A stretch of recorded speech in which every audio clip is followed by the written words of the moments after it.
దాదాపు 3 ఏళ్ల గ్యాప్ తర్వాత కాంతారా ఫ్రాంచైజీ నుంచి మరో సినిమా థియేటర్లోకి వచ్చింది.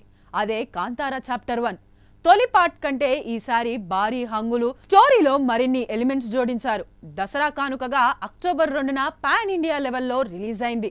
అయితే ఈ సినిమాకు యునానిమస్ పాజిటివ్ టాక్ అయితే రాలేదు. కొందరు ప్రేక్షకులు ఆహా ఓహో అంటుండగా మరికొందరు మాత్రం ఓకే ఓకే అని అంటున్నారు. మరోవైపు తొలిపాట్ కేవలం 12 నుంచి 20 కోట్లతో నిర్మిస్తే ఏకంగా 400 కోట్ల వరకు కలెక్షన్స్ అందుకుంది. ఇప్పుడు మాత్రం భారీగా బడ్జెట్ పెట్టారు. ఏకంగా 125 కోట్ల వరకు నిర్మాతలు ఖర్చు పెట్టినట్లు తెలుస్తోంది.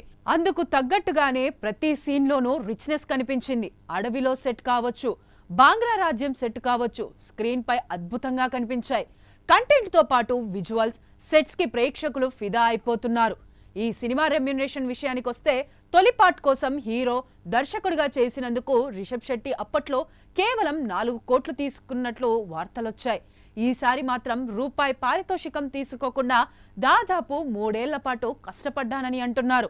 అలా అని ఫ్రీగా ఏం చేసేలేదు. రిలీజ్ తర్వాత లాభాల్లో వచ్చే వాటాని తీసుకోవాలని ముందే నిర్మాతలతో ఒప్పందం కుదుర్చుకున్నాడట. ఎప్పుడైనా ఎక్కడైనా మీ చేతిలోనే వార్తా ప్రపంచం. మీ మొబైల్లో, మీ కంప్యూటర్లో, మీ టీవీలో.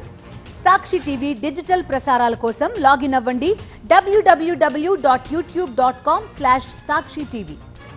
సబ్స్క్రైబ్ సాక్షి టీవీ యూట్యూబ్ ఛానల్.